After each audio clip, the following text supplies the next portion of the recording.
Well, continuing our focus on the security in the region, Jaro Egbo joins us now. He's the national leader, Urhobo Nationality Council. Thank you for coming on today. Thank you, Jamal. Well, let's focus in on that because, I mean, a lot of damage is being done. And so, yes, listening to that, they're also appealing for calm. What are agencies or groups or councils such as yours doing to say that this doesn't continue? Well, it is very clear. Thank you for taking me in. What we have now is a situation of corruption fighting back. It is very clear when you fight corruption, corruption will fight back. I listened to my brother Udengs saying so many things. I want to make it clear to all Nigerians that Niger Delta is not synonymous with Ijo. Niger Delta is not the English name of Ijo. There are other tribes. There are the Robos, the Shekiris, the Efiks, the Anangs, who are also producing oil, who have oil wells.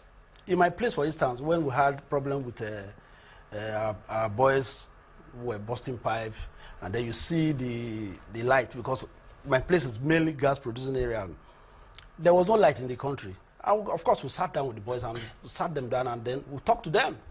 But the thing people now say is that they are talking of Niger Delta Avengers. Nobody in that region, in that job, who has come out openly to condemn them. Today, Mr. President is supposed to go to Ogoni to claim that. Did you say nobody? Not to the way I know, the way they have not come out to condemn them. What our leader, Clark, said was that it was wrong, but that they should renegotiate the amnesty. First, you must condemn what is wrong. You must separate criminality from agitation. The question is that what the Niger Delta Avengers are doing now, is it, what are they agitating for? What are they avenging for? How do you mean when you say this is corruption fighting back? Corruption is fighting back because there are some persons who have cases to answer. They have cases to answer, and now they are now prodding the boys to go and destroy critical assets of this country. And my brother said so just that because you are pursuing some people, they will have to fight back. He said so in this interview. That is the corruption fighting back. Okay, if you have corruption, them guilty already. No, if you have a case to answer, as a law-abiding citizen of this country, you go and answer the case. You don't run into your creek and say, okay, destroy this pipeline so that you can negotiate. Nobody, no government what is own. So are we saying we allow itself to be blackmailed? To say, okay, we are writing off your case. Are you implying that the Avengers are trying to protect somebody? Of course, yes. If you look at their demands, you know somebody is behind them. What they are demanding now, it is not what the region sat down to say this is what we want. There was never a time the Robos, the Shekiris, the Avnang sat down that this is what we want. We had our own 6 years. And we couldn't even address some of these issues. But sorry to bottom, but we've also heard many of those persons who people say are behind them come out and condemn them, saying, I do not know you, stop what you're doing. That condemnation, it is just lip service. We know what is going on. We are from the Niger Delta region. We have meetings. They are talking about demands. The problem is this, like I started. When you say, I don't know them, but the place is situated, the situation of this problem is from a particular place. If you are conversant with the Niger, with those creeks, this is the Jos, this is the Shekiri, these are other, the Egbema and all that. The thing is situated in a particular place where somebody is an overload. That is where you have all this pipeline, everything. You don't hear people busting pipe in there. So you can't have Nakwai bomb and all that. You can't have renegades who may also be from the same place and decide to do their own thing. Somebody is the head of the renegade. Somebody lists the renegades. Now, you ask, those renegades are on the payroll of the government under amnesty. And why this problem now? So if they're on the payroll of the government under amnesty, government has their details. Of course they do. So why can't government stop this? You see, the problem I'm telling you now is that when they started this BVN operation, before now some of these warlords who call themselves generals, they have several names in their payroll. At the end of the day, they just go there and pick the names, take the money. When they brought this BVN into operation, you find out that you cannot no longer collect those monies on your account. You must have to go through your account. That is one of the problems that they have. So they now lost source of their revenue. Because these boys who are busting this pipe, they have leaders. There are people who are buying these things for them. There are people who understand the terrain. It's not just the boy who is in the creek who does a little fishing and small farming to eat. Those are the people responsible for it. There are people who are well connected, who are profiting from some of these things before. And those things have been blocked. So does that mean that all the previous agitations is similar to this kind of scenario? Because if you say because they lost the BVN, they are back in the creeks, but they've been in the creeks way before the BVN was introduced, way before any of such matters came up.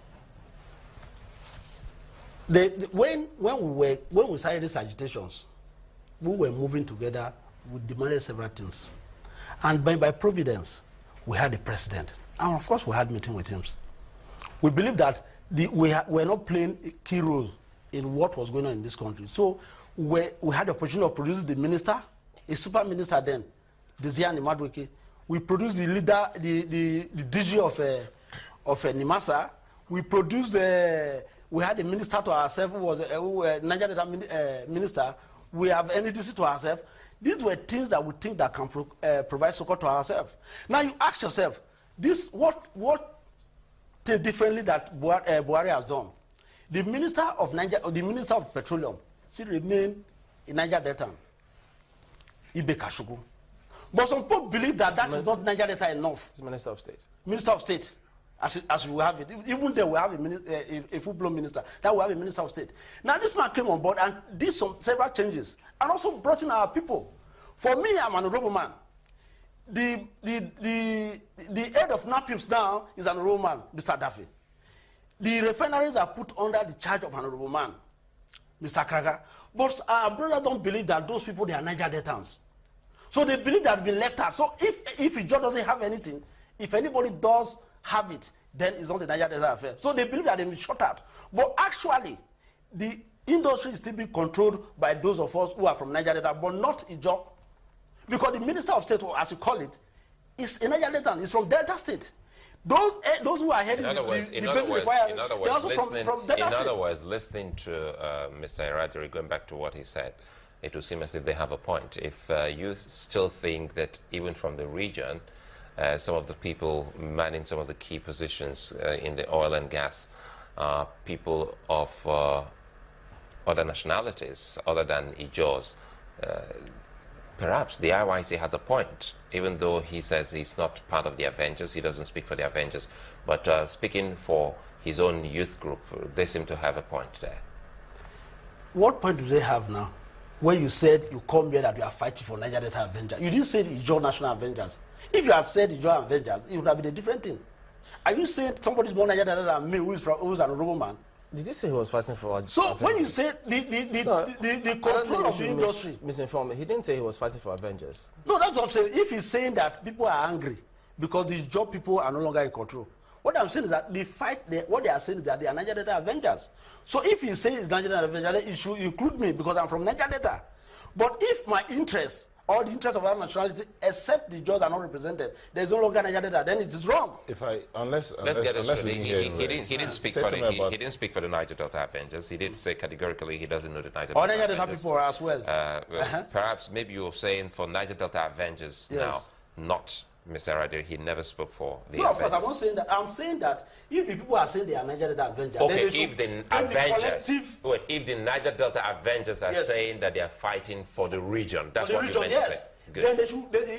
What they are fighting for should reflect the collective aspiration of the people. But if it is not, if it's just criminal, if they just avenge it because they have lost their pay packet and then they want to fight back, then of course they're no longer fighting. It's no longer agitation for the right of the region. From what I'm getting off you now, do you think that some of the militants, ex-militants, ex-agitators, ex-fighters are members of the Avengers? Of course, their demand will tell you who the members are. What they are demanding now, or whatever they are agitating for, is at first the amnesty. And we have agreed, the government has agreed that they are going to review it. We know that there's a shortfall in the budget, but of course, when you have the price of oil tumbling down, You don't expect, because what you do, what the money you are prepared for this amnesty program is from the oil field. Everything has been shut down. Even paying workers is difficult now. So what we are saying is that if they are angry that because they no longer paid their stipend, of course there are ways to it. We are the people who are championing that the thing must be reviewed. Because actually the amnesty has lost what it was meant for. It was meant to take care of all these boys who took up arms, and then we ask them to bring up your arms so that we can train you. But you find out that if you go through the list now, it is those people who are not supposed to be there. Anybody who wants to take his son to America will go to the amnesty training. Rather, the people who are